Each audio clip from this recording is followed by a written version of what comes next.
Welcome to the Making Hay podcast with Marcia Miller from RFG Advisory. In this podcast, we help veterinarians, from new graduates to seasoned practitioners, navigate the sometimes tricky waters of personal finance. We all know the saying, making hay while the sun shines. As cheesy as it sounds, it represents a lot of what we help people do in their financial lives and businesses. We know each of you faces unique challenges, and we're here to offer advice tailored just for you, anchored in service, stewardship, and a genuine understanding of your profession. Join Marcia Miller, your guide on this journey. Marcia has spent over 25 years in financial services, and her passion is helping vets like you get a handle on your finances. Tune into each episode as we meet at the intersection of veterinary practice and financial management. With help from expert guests and insights from Marcia's own experience, we're going to tackle your biggest financial questions head on. Well, hello, and welcome to Making Hay with your host, Marcia Miller. Marcia, it's good to see you. Our first time together. You are excited. I'm excited to talk to you. You've got a very interesting story. And so let's just start with a simple set of questions here. Does that sound good to you? Sounds good. Sounds awesome. All right. Well, let's start with, everybody knows you're a financial advisor. Right. The question is, how did you decide to get into this industry? I've asked this of a lot of folks, and there are a lot of different ways of getting into this industry. Tell us yours. Well, I've been in the financial services business for over 25 years, and it kind of all started with my oldest brother, who was a finance major and ended up being a CPA and tremendous career. And I just always admired him and knew that I wanted to do something in finance. And so where the story gets a little interesting is I started working for an advisor while I was in high school. Oh. Yeah. And I ended up loving it, and I kind of had a knack for it. And so I just kept on going, and by the time I was 32, I owned a business, and I've been self-employed since, which was 25 years ago. And I'm a certified estate planner. I'm a registered financial consultant, and it just kept evolving or pivoting, if you'd like to say. Yeah. And back in the early 2000s, I worked with the Medical Association State of Alabama, their foundation, which did some estate planning and financial planning for physicians in the state. And so I was pretty much for a few years only working with human physicians. That program, it was a little niche, kind of closed out, and I started working with retirees. And kind of then from there, I want to back up for a second, though, okay? Because this is like intriguing me in my mind. Because you made this point of saying you worked with human physicians, right. And I wonder why you made that distinction.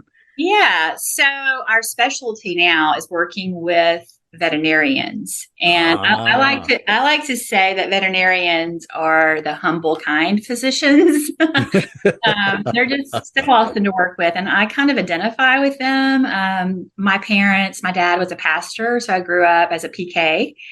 I just really, I didn't know it at the time, but all of those experiences of watching them and, just the story of growing up in that kind of household and just seeing that servant's heart, at action, it kind of defined who I am today, and so I really just love working with these veterinarians and working with rather than human physicians. And maybe not should say that too loud, but I do. I just love the servant's heart. And they've been great to work with. Well, I understand. Our veterinarian is a wonderful, wonderful lady. She's terrific, and her whole practice is truthfully filled with like really nice people. So I can understand that. I can understand it. So I guess I'm assuming from that answer, your ideal client is somebody who works in agriculture or is a veterinarian in some kind of way. Just veterinarian. So straight veterinarian. So from the time they graduate from veterinary school and they have all the debt and they don't know what to do financially because they're not taught that in school, to where they go into owning a practice or when they get near retirement. We work with all phases of veterinarians. So that's kind of cool. But a little bit more too about my roots. I think that this might be entertaining or whatever. Okay. When I was naming my podcast, Making Hay came up, and it came up because I grew up, my grandfather, actually both sides of my grandparents were farmers. And Yes. And so my maternal grandfather specifically, we would go to his house for most holidays, travel there. And I couldn't wait to get there because he had all of this acreage and all these animals. And the joy of getting there, the older grandkids, which I was one of, we would jump in the back of his truck and he would ride us around in the pasture and tell us when to throw a bale of hay out to the cows. Okay. So that is my roots. And I love all that. Even though I never wanted to be a veterinarian, I always wanted to do something financial. It's a big part of who I am. And then also my parents, when they got closer to retirement, all of us kids were out of the house. They bought a little gentleman's farm, if you will. Mm-hmm. And they had like 30 or 40 acres. They had cows, they had chickens. My mom wanted a chicken coop and be able to go out and get her own eggs. And, she's out there taking care of the new calves as they were born and that kind of thing. She even came home one day with a potbelly pig. That's another story because my dad put a no to that because those are inside pets. Yes. Yes, they are. Didn't know it. She didn't know. So I just had these like parents that love animals, grandparents that love animals, and then just, some of the kindest, best people, as parents. And I'm finding that's the exact same thing. So making hay to me means something. Obviously, we all know, the story of making hay while the sun shines. And that really is relevant for all of us. So while we're working, while we have money, while we have an income stream coming in, it's very important to save that money and invest that money while the sun shines. So, Mm-hmm. and part of what we do is just help, if it's a practice owner, help them increase the enterprise value of their practice. So if you're wondering what making hay means and why I chose that name, there's the rest of the story, as Paul Harvey would say. And there's the rest of the story. Yeah, no, that's good. For Paul Harvey. No, that, and it's good to know. And actually that you kind of touched on this because I wanted to get into this in terms of what your business or investment philosophy is. And you just sort of touched on that. So why don't we explore that a little more? When you're working with I'm assuming there are differences between when you're working with a new vet and a new practice as opposed to somebody who's been established and been around longer. But what is it that you tell these folks, and how do you advise them? And yeah, well, I think the number one thing that's most important is to have a plan, have a written financial plan. I mean, so many times I've met with people who, they're doing all the right things. They're saving money. They're putting money in their 401k. They've got some savings. They've got a cash reserves, emergency money, all that good stuff. And they think they're doing the right thing. But when it comes time to spending the money or really knowing if they have enough money, they don't have a way to judge that or prove that. And so a written plan is important. And what I've kind of found is the people who don't have the written plan, as they get older, two things can happen. One is that they end up running out of money in their lifetime because they thought they had enough, or maybe they were spending too much. They weren't, withdrawing the proper amount of money out of the plan. Or the second type of person, which is very common in some older people, retirees, is that they end up living a life that's compromised because they are fearful. They're fearful. It's the number one fear, matter of fact, of running out of money. Oh, yeah, and very much so. And so they don't do the things, we're big believers on, hey, let's see if your plan supports that trip, to Europe. Let's see if your plan supports that vacation home or taking all the grandkids, on a trip every year, whatever it is. And let's test it out and let's prove that that works. So having the plan in place. And then the second thing I think is so important is making sure that the plan, you can live with it. A lot of times you might be told, hey, you're 35 years old or you're 40 years old. You need to be, in an 80-20 plan, 80% going into equity. And it's, just because they're supposed to do that, quote unquote, doesn't mean it's a plan they can live with. If they need to have a little more protection and downside, protection, those are things that we can build into the portfolio. We make plans that are unique to every person. And so, and just having a guide along the way, a coach that says, okay, let's look at your plan. Let's make sure this is still working. That's what's most important, is the planning process. Yeah. I mean, I think a lot of people think of that as like the boring part of the process, but kind of, sort of. Yeah, kind of like, oh God, we got to go sit down with Marcia and talk about our boring plan. Yeah. But it does afford a peace of mind, doesn't it? It does. And it's talking about like new graduates. Really, the biggest thing there is just start. Just do something, save something consistent so you don't get that time back. And so if they start younger, I mean, even if it's $100 a month, it can make a tremendous difference at retirement time versus someone that's coming in at 45 or 50 or 55 and they're like, oh no, I didn't really save. How much do I have to save, Marcia? It's a huge amount of money that you've got to save out of your paycheck. So start early, have a plan there. So we're really good at, a lot of people I feel like neglect younger people because they don't have any money yet. And a lot of financial advisors are only wanting to deal with the people that have a lot of money saved. And I think that's a huge mistake. And also working with retirees, we've got a client right now we're working with that is selling his practice. And you know what he's most worried about? What? His 3 daughters. What's this world going to be like for them? Do they have enough? I mean, they're going to get the money anyway. So there's all kinds of things that we can do in the planning, give him peace of mind about his kids and educate them along the way, not waiting until mom and dad aren't here anymore. No, that's very true. That's very true. Do you have a specialty that you deal in, or where are you good and where do you lay off other parts of the advising to in the office and stuff? Yeah. So I do have an associate advisor here in the office with me, and we really look at everything from the big picture, and we will work with our veterinary clients, CPAs, attorneys, whatever, to make sure we can refer them to one if that's something that, if it's an expertise that we don't have, a skill set we don't have. We're not CPAs, we're not attorneys. Then, of course, we can assist there. But we can do everything from setting up the 401k plan at work, looking at the benefits, investing money, making sure you have an emergency plan is going to be step number 1. When somebody's coming out of college, let's get you an emergency plan. We'll talk about that. We'll talk about the proper amount of savings for them. We'll set all that up where it's on autopilot. And then, like I said, if it's a practice owner, we can go into, everything from the 401k. Then when it comes time to exit plan, we can bring in other experts to help with the exit planning, CPAs to look at taxation and that kind of thing. Then what do we do with the money? Is this enough money? How much do I need to sell my practice? Most people don't know the number. How much money do I need in my accounts that I can retire? Oh. And so that is definitely an area of expertise for us is to help them figure that number out. And that can be a difficult equation. It really can. And I'm a big believer, listen, if you can retire young, do it, and I think that's kind of uncommon advice from a lot of financial advisors and brokers.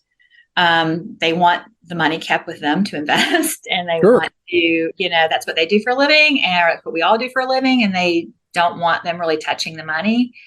And I have a different belief on that. I believe that you should live your best life.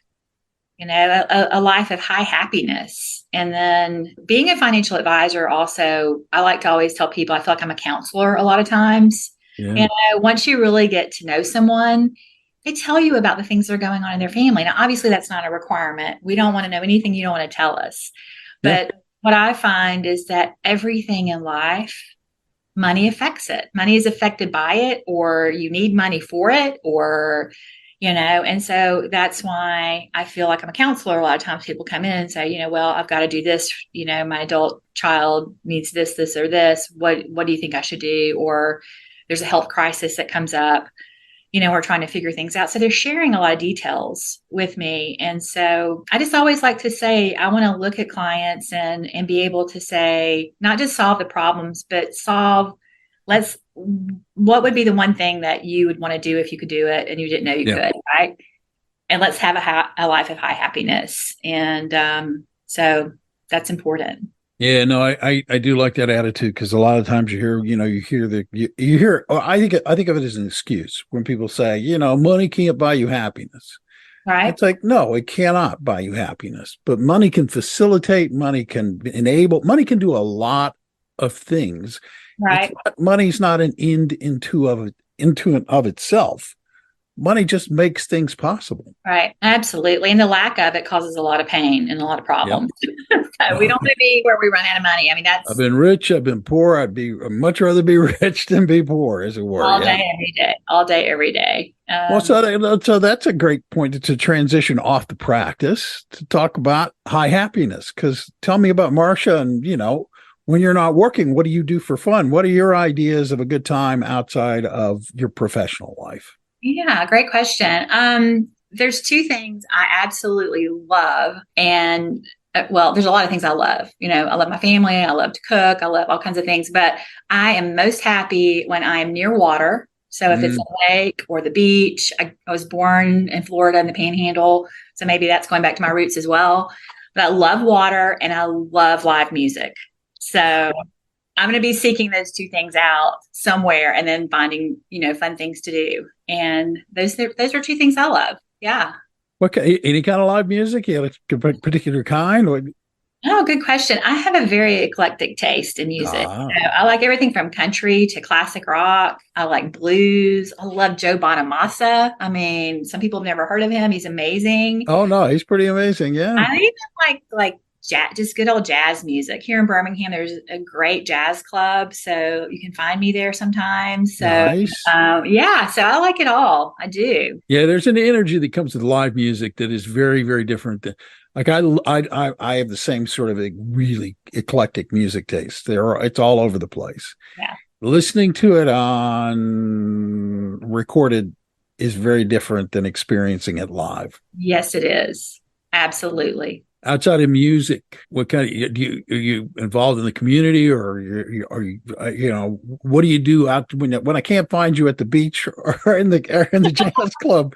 What would I find you doing? Yeah, well, I go to church and I spend time right now. My dad's 91, so family is a big, important deal to me. I'm going to spend time with him. He lives 3 hours away, so that involves traveling for me.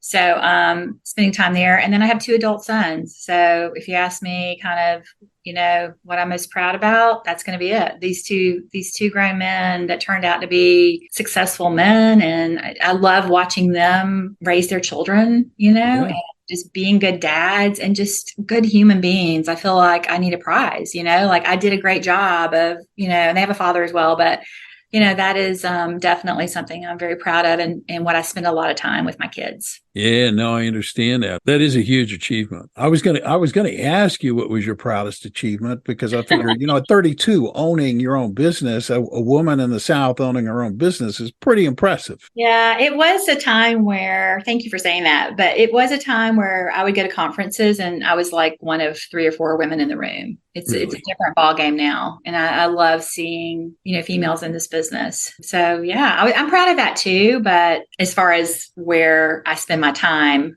what I like to do when I'm not working, it's going to be with family. No, and I think that's great. I think that's fantastic.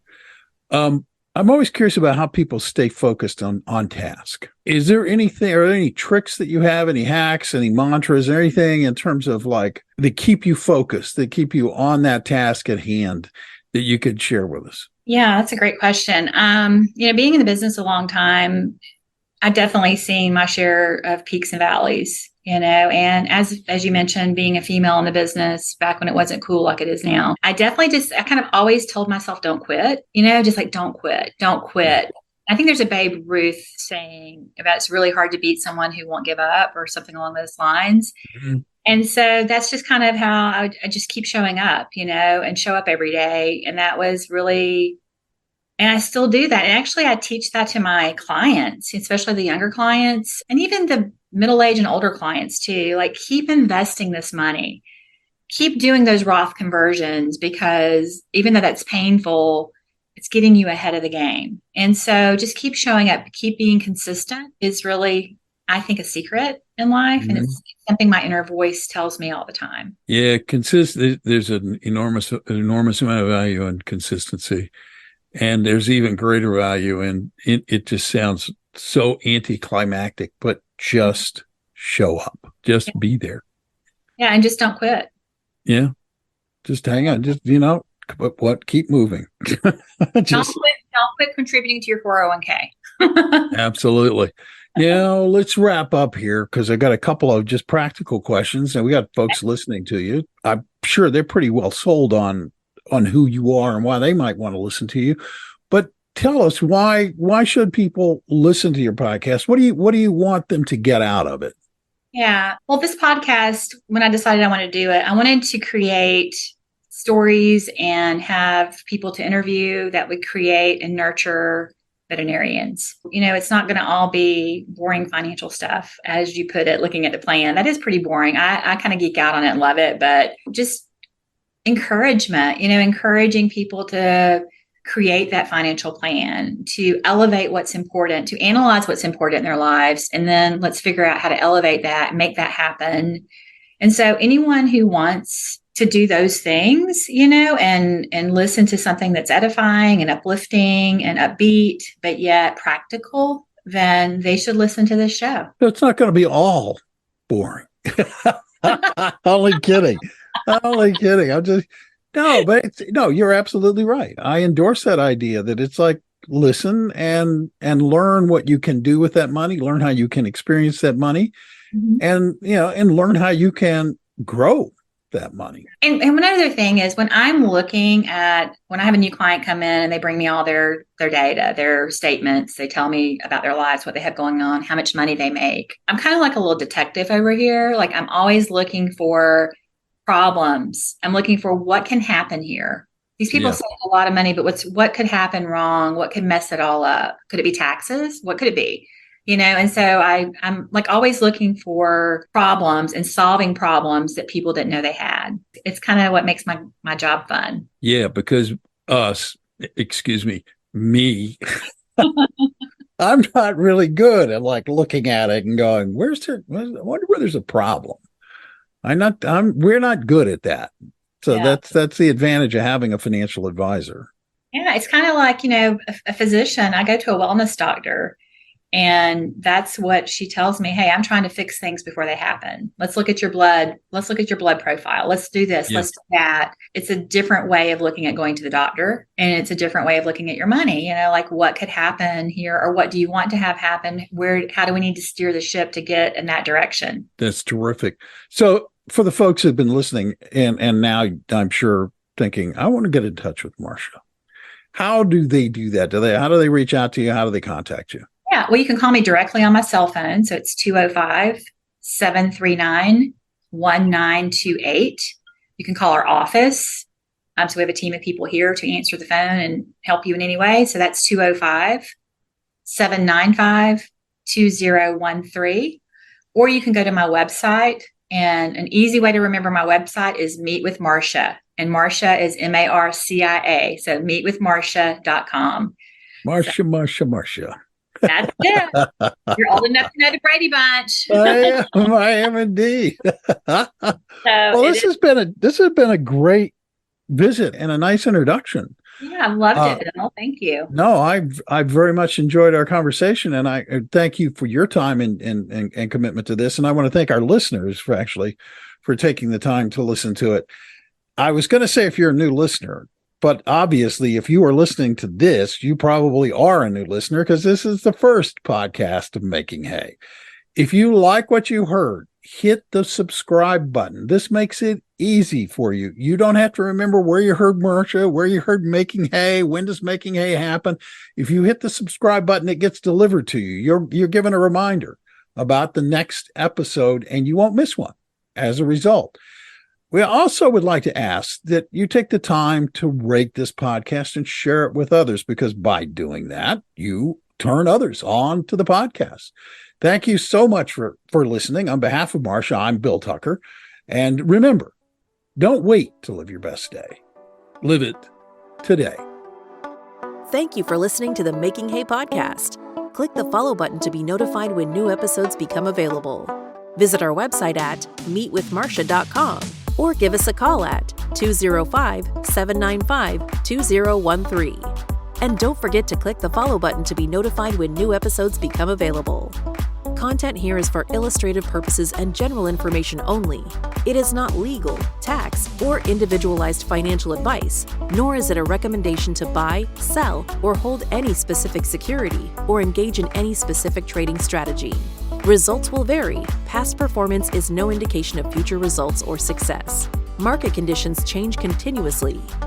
This commentary reflects the personal opinions, viewpoints, and analyses of Marcia Miller.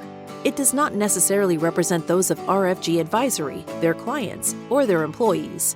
This commentary should not be regarded as a description of advisory services provided by Marcia Miller or RFG Advisory, or performance returns of any client. The views reflected in the commentary are subject to change at any time without notice. Advisory services offered by Investment Advisory Representatives or RFG Advisory LLC, RFG Advisory or RFG, a registered investment advisor. Advisory services are only offered to clients or prospective clients where RFG Advisory and its representatives are properly licensed or exempt from licensure. No advisory services may be rendered by RFG Advisory unless a client agreement is in place.